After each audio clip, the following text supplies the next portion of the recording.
कैसे हैं आप सब लोग? उम्मीद करता हूँ आप और आपके रिलेशन और फैमिली में और आपके आसपास में सभी लोग ठीक होंगे। इसी उम्मीद के साथ आज फिर एक नई स्टोरी नहीं संदेश ज़्यादा कहेंगे, एक ऐसी जानकारी जो कि हर इंसान को होनी चाहिए उसकी ज़िंदगी में। कभी ना कहीं उसके पड़ोसी, उसके रिश्तेदार, रिलेटिव, किसी के साथ भी कुछ भी ऐसा कोई वाकया पेश आ सकता है। तो इसलिए आज की इस कहानी को, इस स्टोरी को ध्यान से सुनिएगा और अपने जो रिलेटिव हैं, रिश्तेदार हैं, दोस्त हैं, उनको शेयर कीजिएगा और देखने के लिए कहिएगा, ताकि हर इंसान को पता चल सके और वो इस चीज़ से बाखबर रहे और होशियार रहे।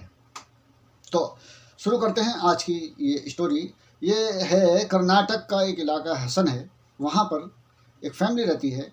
फैमिली में लेडीज का है ये, तो उनका नाम है प्रीति। प्रीति रहती थी वो, उनके हस्बैंड और 2 बच्चे थे साथ में। लाइफ ठीक ठाक चल रही थी, लेकिन उनके अंदर एक बात थी जो आजकल ज़्यादातर लोगों के अंदर एक बात है कि वो सोशल मीडिया पे ज़्यादा एक्टिव रहना पसंद करती थी। 2 बच्चे थे, फैमिली ठीक ठाक, हस्बैंड थे उनके, एक मीडियम सी कमाई, सही चल रहा था सब कुछ। वो खुद भी जॉब करती थी, तो फेसबुक, इंस्टाग्राम, ये सब चीज़ें वो चलाती थी और नए नए लोगों से बात करना, वो सब चीज़ें उन्हें शौक था इस चीज़ का। अब एक दिन उनके फेसबुक पे एक फ्रेंड रिक्वेस्ट आई, और फ्रेंड रिक्वेस्ट आई वो पुनीत के नाम से। उन्होंने वो एक्सेप्ट कर ली। तो उन्होंने किसी पोस्ट पे वैसे कमेंट्स करते ही आम सी बात है, कोई जब इस तरह से इंटरेस्ट या कुछ होता है बंदे को किसी में तो वो करता है। जब उसने एक पे किया, इन्होंने रिप्लाई दिया उसने, और फिर और ज़्यादा मतलब सब पोस्ट पे कमेंट्स करने लगे, तो फिर ये रिप्लाई देने लगी। जो लोगों को एक मोहब्बत भी होती है तो उसमें टाइम लगता है कि चलिए महीना हो गया, 2 महीने हो गए, 2 दिन के अंदर इन्होंने 1 साल से भी लंबी बातचीत ख़त्म कर दी। इसने बता दिया मैं यहाँ रहती हूँ हसन, तो उसने कहा ठीक है, मैं भी इधर ही रहता हूँ कहीं। बताया उसने जगह का नाम और बोला कि ऐसा है, मैं आपको पिक कर लूँगा और मैसूर चलेंगे घूमने के लिए। बोली ठीक है, और बोले हम फिर कहीं रुकेंगे होटल में और साथ में वक्त बिताएंगे कुछ। सब बात हो गई, सारे वादे इरादे हो गए इनके। वो दूसरे दिन को जो वादा इसने किया था, हाँ 2 दिन इन्होंने बात की, 2 दिन में इतने बात में, चैट में इतने करीब आ गए कि बहुत ज़्यादा। अब जब उसने ये गया हसन, जाके उसको डिजायर गाड़ी थी इस पर, और ये जाके उसको प्रीति को साथ में लेके और ये चले गए घूमने के लिए। घूमे तो ये मैसूर के आसपास के एरिए में घूमे, काफ़ी घूम घाम के फिर इन्होंने एक होटल लिया, वहीं पे लॉज था। तो इन्होंने जो लॉज लिया था उस लॉज का नाम केएसआर था। वहाँ जाके लोग रुके केएसआर में। रुकने के बाद इन्होंने टाइम गुजारा वहाँ पे। गुजारने के बाद ये वहाँ से निकल के, और इसने इसको कहा कि ऐसा है, मैं तुम्हें छोड़ के आता हूँ, चलो।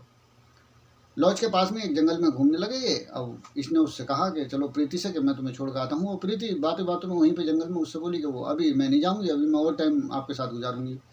तो वो बोला नहीं, देर हो जाएगी, फिर तुम्हारी फैमिली है, ये है वो है। बातों बातों में उसने कुछ ऐसी कमेंट्स कर दी प्रीति ने उसके लिए कि उसको वो बहुत नागवार गुजरी। वो कमेंट्स क्या थी? वो कमेंट्स थी, एक बातचीत कर रहे थे, मजाक कर रहे थे, तो उसने उसकी, पुनीत की मर्दानगी के ऊपर कुछ बात कह दी ऐसी जो थोड़ी ठीक नहीं थी, या जो भी उसे ठीक नहीं लगी।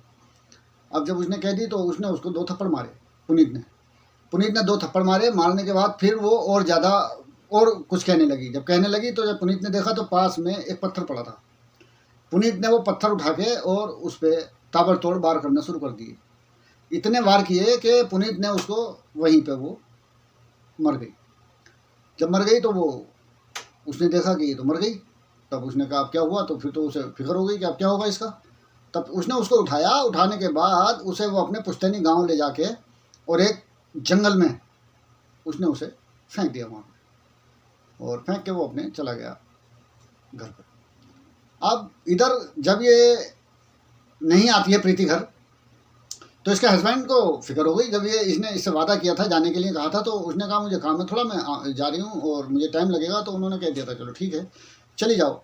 लेकिन जब रात हुई, सुबह हुई, नहीं आई, तो फिर उन्होंने जाके और जब फ़ोन किया तो फ़ोन भी कोई रिप्लाई नहीं आया। तो उन्होंने फिर थाने में एफआईआर कर दी। जब एफआईआर कर दी तो फिर उन्होंने, पुलिस एफआईआर हो जाती है तो फिर पुलिस तो तफ्तीश करती है। अब जब उसके देखना शुरू किया उन्होंने नंबर, जब पुलिस को एफआईआर हो गई तो उन्होंने अधिकारी ने सोचा भाई पुलिस टीम जो इस पर काम कर रही थी, उन्होंने सोचा कि 2 बच्चों की माँ है, क्या पता है वो किसी के साथ चली गई हो। आमतौर पर आजकल यही हो रहा है कि लोग, आदमी और औरत कोई भी नहीं देख रहा है कि 2 बच्चे हैं, पीछे कौन है, माँ है, बाप है, कोई है, जहाँ उसको दिल कर रहा है या जहाँ उसे अच्छा लग रहा है कोई। अब वो जो गाना है, ना उम्र की सीमा हो, तो अब कोई उम्र की सीमा नहीं है। अभी एक टीचर ने 16 साल के लड़के को, 40 साल की टीचर ने, मुंबई का है ये, अभी सोशल मीडिया पे आ रहा है, उसको बेचारे को जहनी उसका तवाज़ुन ख़राब कर दिया, इतना इसने इतने बुरे तरीके से उसको उसका यौन शोषण किया है लड़के का। तो कोई सीमा नहीं है उम्र की किसी भी चीज़ की। तो अब ये जो है, जब पुलिस वालों ने सोचा, उन्होंने टीम ने सोचा कि भाई क्या पता ऐसा हुआ हो, चलो देख लेते हैं। तो एक आध दिन उन्होंने देखा, देखने के बाद फिर जब उन्हें हस्बैंड ने कहा जी ऐसे ये ज़रूरी है और नहीं मिल रही है, सब मैं भी तलाश कर रहा हूँ, तो प्लीज़ आप कुछ करें। तो उन्होंने फिर उसकी कॉल डिटेल निकलवाई। जब कॉल डिटेल निकलवाई तो फिर वो कॉल में उसका पुनीत का नाम आया।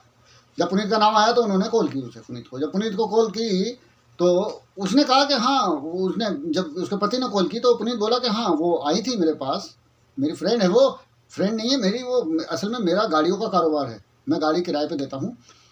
वो गाड़ी किराए पे ली थी उन्होंने और फ़ोन गाड़ी में ही छोड़ गई वो, जब दे के गई गाड़ी। तो वो, तो आप आना तो फ़ोन ले जाना। तो बोले ठीक है। अब पुलिस अधिकारियों ने भी सोचा कि बात सही है, ये गाड़ी किराए पे देता होगा तो ठीक है, बात नॉर्मल सी बात है, इतना कोई जहन गया नहीं। अब उन्होंने क्या किया कि फिर उसकी सीडीआर निकलवाई प्रीति के फ़ोन की। हाँ, प्रीति के फ़ोन की सीडीआर निकलवाई। निकलवाने के बाद जब उन्होंने देखा तो सोशल मीडिया का तो उसमें आता नहीं है, लेकिन फिर उन्होंने, हाँ, सीडीआर निकलवाई तो उन्होंने देखा तो उसका सारी डिटेल जब निकलवाई तो उसकी आ गई उसमें, पुनीत की जब आ गई तो फिर पुलिस टीम ने फिर फ़ोन किया उसको। फ़ोन किया, बोले ऐसा है आप आ जाइए, थोड़ा सा आपका ना एक, हमें फ़ोन लेना है 1 मिनट के लिए और आप फ़ोन दे करके चले जाइए, वो उसमें थोड़ा देखना है। तो बोला ठीक है। बोले हमें कुछ नहीं देखना, बस उसकी कॉल का टाइम वगैरह देखना है। बोले ठीक है। वो आया फ़ोन लेने के लिए, देने के लिए, तो वो पुलिस टीम को तो सब कुछ पता ही था। उन्होंने पकड़ के उसे हिरासत में ले लिया। हिरासत में लेने के बाद उससे पूछताछ की। जब पूछताछ की तो फिर उसने सच सब कुछ बता दिया, क्योंकि उन्होंने दिखाया कि इसमें कॉल डिटेल, चैट, ये तेरा सब कुछ है। और हम तो समझ रहे थे, और तू कह भी रहा था कि ये मेरी ग्राहक है, लेकिन इसमें तो तेरा व्हाट्सअप का चैट, उसके नंबर पर कॉल, ये सब आ रहा है। हम समझ रहे थे तेरी वैसी बस ग्राहक और कार मालिक की वजह से है, लेकिन इसमें तो सब आ रहा है। तो जब उसे सब दिखाया सबूत पुलिस ने, तब वो फिर उसने अपना जुर्म कबूल कर लिया। अब वो हिरासत में है और वो जो भी उस पर चार्ज लगेंगे, जो उसने हत्या की है, तो जो उसका सज़ा होनी चाहिए वो उसको मिलेगी। अब इस बात से आप लोगों को क्या संदेश मिलता है, ये आप ज़रूर कमेंट्स में बताइएगा। ख़ास तौर से मैं आपसे कह रहा हूँ। और अगर मेरे चैनल को आपने सब्सक्राइब नहीं किया है, आप नए हैं, पहली बार आए हैं, तो प्लीज़ सब्सक्राइब कर लीजिएगा, लाइक कीजिएगा, कमेंट्स में ज़रूर बताइएगा कि ये स्टोरी हमें क्या हिदायत, क्या सबक दे के जाती है। तो बहुत ख्याल कीजिए और बहुत संभल कर रहिए। ऐसे ही टाइम है आजकल कि बहुत ज़्यादा, ये देखिए ना, 2 दिन में उन्होंने इतना फ्रेंड रिक्वेस्ट भेजी, उसने एक्सेप्ट कर ली, इतने वादे हो गए और इतना कुछ हो गया कि 2 दिन की मुलाकात में उस प्रीति की हत्या भी हुई। तो